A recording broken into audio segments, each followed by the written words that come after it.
Bon matin les guerrières, encore une fois, une autre étude, une autre semaine qui vient de passer. J'avais envie de vous demander, comment allez-vous? Cette semaine, j'ai eu à cœur de parler de la fournaise ardente. La fournaise ardente, c'est quand une personne vit une épreuve très, très, très, très difficile et qui humainement ne voit pas comment elle va s'en sortir. Alors, c'est là que Dieu intervient, ou on se confie en Dieu, car le Seigneur est un Dieu de l'impossible pour l'homme. Alors, j'aimerais qu'on regarde Daniel 3, 23 dans l'Ancien Testament. Sauf que là, je ne vous le lirai pas parce que c'est quasiment 2 chapitres, puis j'ai comme 15 minutes. Alors, je vais faire un résumé de l'histoire pour vous expliquer. Donc, nous sommes en l'an 600 avant Jésus-Christ et le roi Nabuchodonosor régnait sur Babylone. Son Dieu était une statue. Alors, il a monté une énorme statue d'or pour glorifier son Dieu parce que c'était en lui qu'il croyait. Et il a dit aux intendants, à ses hommes, à ses soldats, va chercher toutes les personnes importantes, les avocats, les personnes qui travaillent dans la politique, du gouvernement, tous les postes hauts, va toutes chercher les personnes importantes pour pouvoir, comment on dit ça? Je me souviens pas du mot, là, mais pour pouvoir inaugurer la fameuse statue. Alors, tous ces gens se présentent là et lui, il parle, il dit « Oyez, oyez ». Lorsque la musique, les tambourins, les trompettes partiront, vous devez vous installer devant cette immense statue et vous devez l'adorer. Les personnes qui ne prendront pas la peine d'adorer ma statue iront dans la fournaise de feu. Alors là, il y a un de ses soldats qui va le voir et qui dit « Ouais, mais roi Nabuchodonosor, il y a 3 personnes qu'on a invitées qui ont un autre Dieu. Eux autres, ils ne se mettront pas à genoux. Eux autres, ils ne glorifieront pas Dieu. Pas Dieu, mais ta statue. » Alors, le roi Nabuchodonosor vient comme fâché parce que c'était un homme qui était dur. C'était un homme la parole nous dit, puis historiquement, ça nous dit que c'était un homme qui s'emportait facilement. Et quand il s'emportait, ben, il était vraiment violent avec ce qu'il donnait comme condamnation. Alors, il dit, va chercher ces 3 personnes-là. Et ces 3 personnes-là arrivent devant le roi Nabuchodonosor. Et le roi Nabuchodonosor il leur dit, écoute, vous êtes avertis, là, au son de la trompette, vous ne vous prosternez pas devant la statue, devant mon Dieu d'or, vous allez aller dans la fournaise ardente. Et il pose la question, est-ce que vous avez bien compris? Fait que les 3 personnes, c'était des Hébreux. Il y en a un qui s'appelait Shadrach, l'autre Abednego et Meshach. 3 personnes qui aimaient vraiment Dieu. Alors, le roi Nabuchodonosor lui pose la question, allez-vous vous mettre à genoux pour adorer ma statue? Fait qu'eux autres, ils répondent les 3, on n'a pas à te répondre à toi et à répondre à ton Dieu, mais tu verras. Alors, il les envoie dans la foule où ils doivent adorer et j'imagine le scénario, quand je lisais ça puis je faisais l'étude là-dessus, j'imagine le scénario que là, au son de la trompette, il y en avait qui devaient se dire, oh mon Dieu, moi je vais être le premier à me prosterner pour être sûr de ne pas aller dans la fournaise ardente. Mais nos 3 hommes, Shadrach, Meshach et Abednego, étaient 3 hommes qui aimaient Dieu et qui étaient fidèles à Dieu. Et ils avaient confiance en Dieu. La seule chose qu'ils avaient répondu à Nabuchodonosor, c'était « Notre Dieu va nous délivrer ». Alors, j'imagine toutes les têtes à genoux se prosterner dans des milliers de personnes et mon Shadrach, Meshach et Abednego qui restent debout ou assis, qui ne se prosternent pas. Et là, c'était évident dans la foule qu'on voyait seulement 3 hommes. Et là, Nabuchodonosor vient vraiment fâché, ouvre la fournaise et dit on va mettre la fournaise encore plus chaude, 7 fois plus chaude, parce que c'est juste ça qu'ils méritent. Et ils disent aux soldats, allez les chercher, on va les rentrer dans la fournaise. Et ils prennent, les 3 personnes arrivent, et les 3 personnes, avec toute la foi, disent, notre Dieu va nous délivrer jusqu'en dernier. Jusqu'en dernier, il devait avoir peur, il devait avoir la chienne malgré ça. Il devait se dire, oh my God, Seigneur, il faut que tu agisses, même en dernier. Il y avait la conviction que leur Dieu était pour agir.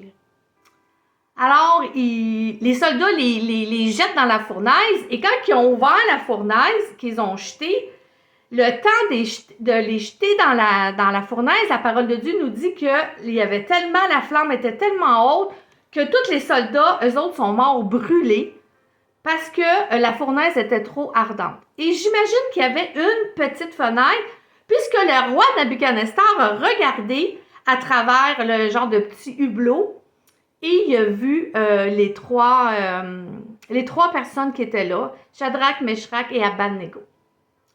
Il regarde et il dit, mais qu'est-ce qui se passe? Je vois une 4e personne. Et cette 4e personne, la parole de Dieu nous dit, j'avais mis une petite note pour ça, que cette personne ressemble à un fils de Dieu, que la lumière était tellement grande que ça ressemblait au fils de Dieu. Alors là, il n'était plus 3, il était rendu 4. Et le roi Nabuchodonosor les regarde et voit qu'ils passent à travers le feu et qu'il ne se passe rien, qu'ils ne brûlent pas. Alors, il rouvre la fournaise et il crie, est-ce que votre Dieu vous a sauvé? Est-ce que Shadrach, Meshach et Abednego, votre Dieu est venu à votre secours? Et eux, ils sortent en disant, oui, notre Dieu nous a sauvés. Alors moi, ce matin, en vous racontant cette histoire-là, et en terminant, le roi Nabuchodonosor a reconnu que le Dieu de Shadrach, Meshach et Abednego était un Dieu de délivrance, puisqu'il dit toutes personnes qui parleront contre le Dieu de Shadrach, Meshach et Abednego seront mises à mort de respecter le Dieu de ces 3 hommes-là. Donc, le roi Nabuchodonosor a reconnu que ces 3 hommes-là avaient un Dieu qui était fidèle. De sa bouche, il était capable de le reconnaître. Fait que Dieu a permis que le roi de Babylone, Nabuchodonosor,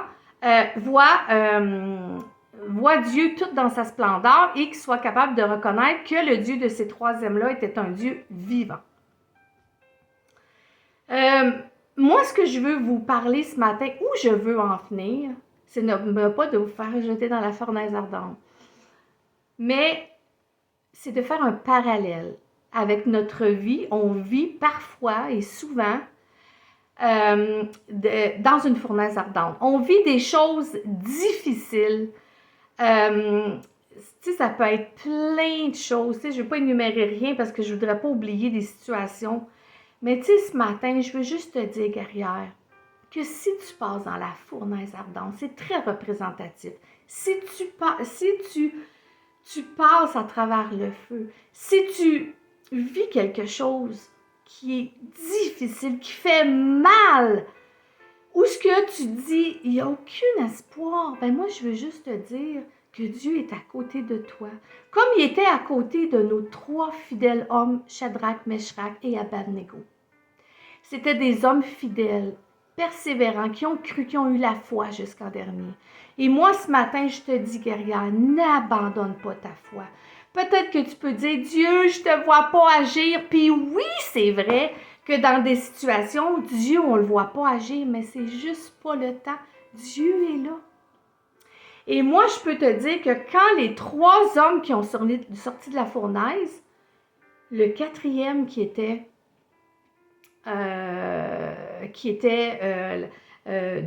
un ange ou Dieu. Il y en a qui disent que c'était Jésus, le Fils de Dieu. La Bible ne nous dit pas, la Bible nous dit juste que c'était une présence, une lumière.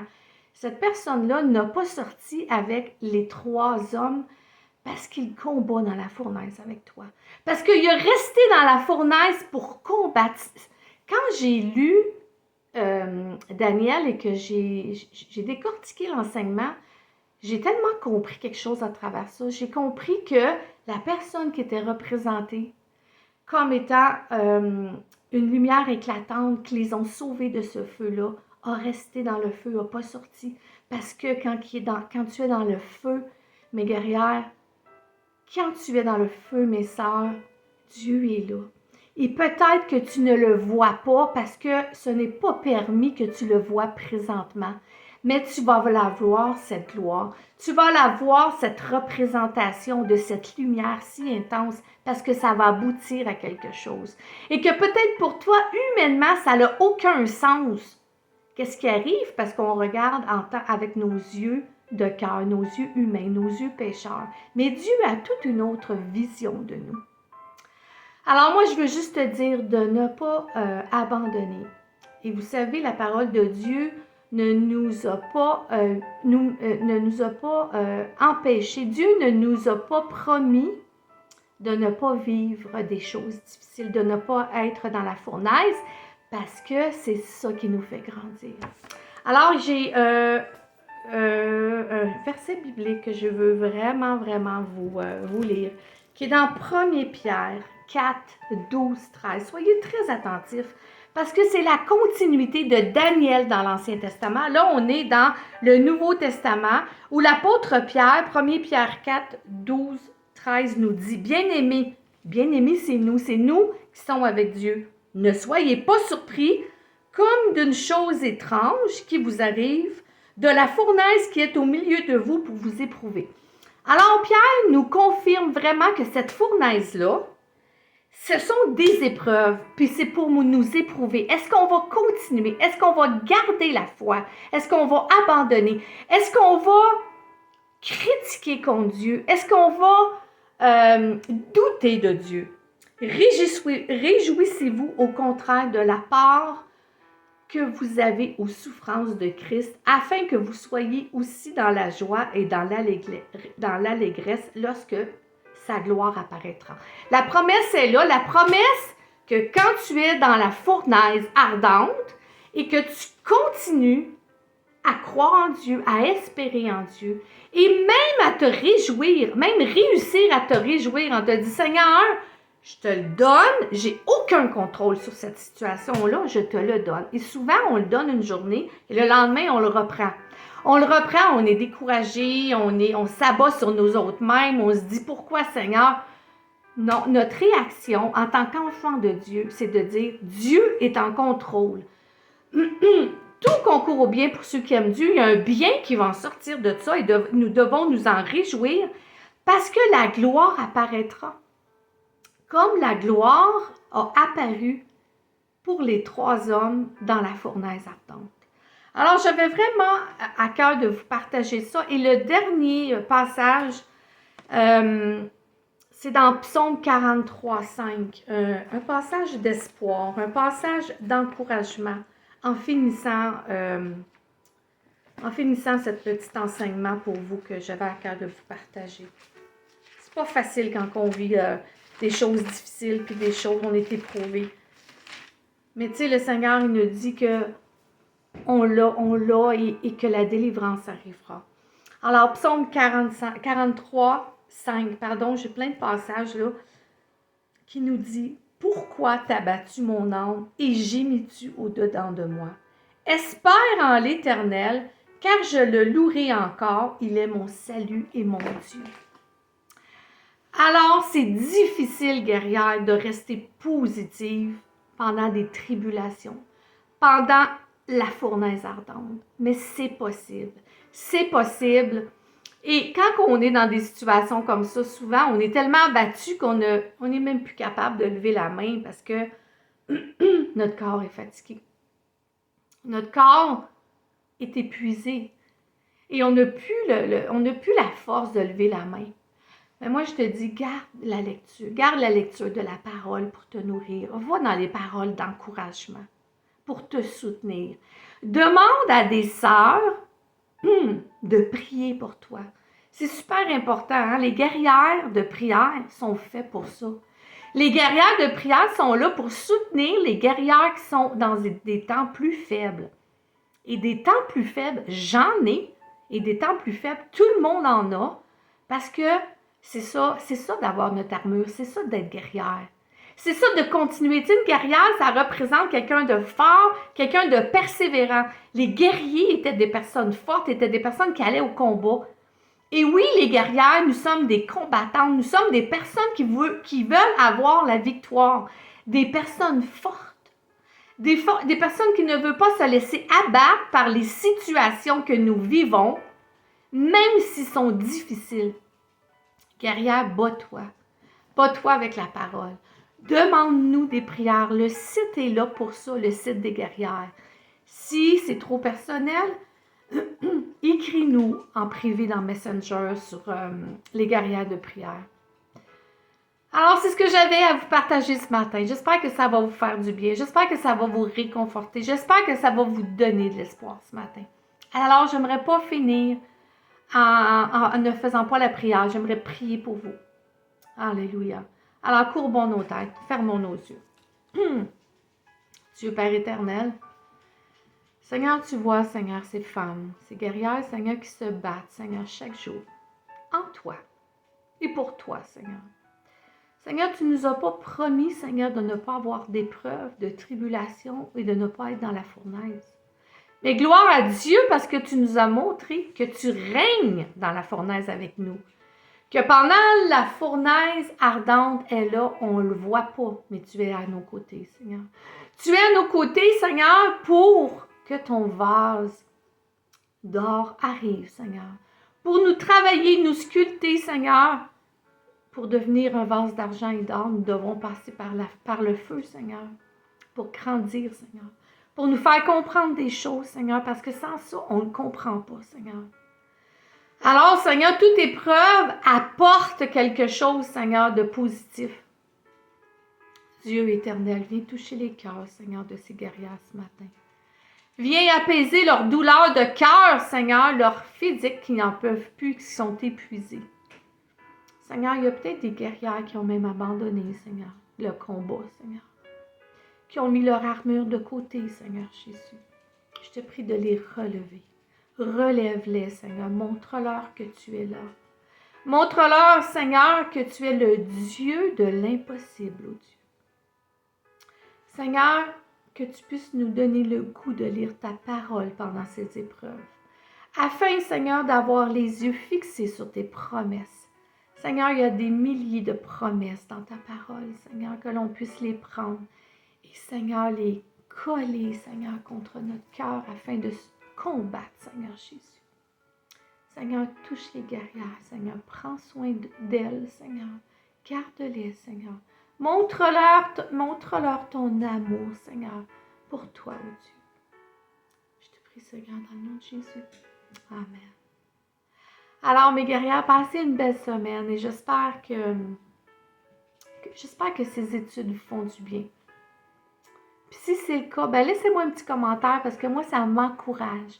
Ça m'encourage à continuer parce que vous savez, je combats avec Dieu chaque semaine dans la prière pour vous apporter des enseignements, pour étudier le passage, pour décortiquer le passage. Dieu m'a mis à cœur et je vais le faire tant que Dieu va me le demander. Alors, c'est ça que je voulais vous partager. Soyez bénis, je vous aime. Et Dieu voulant, on se revoit mercredi prochain. Soyez bénis. Amen.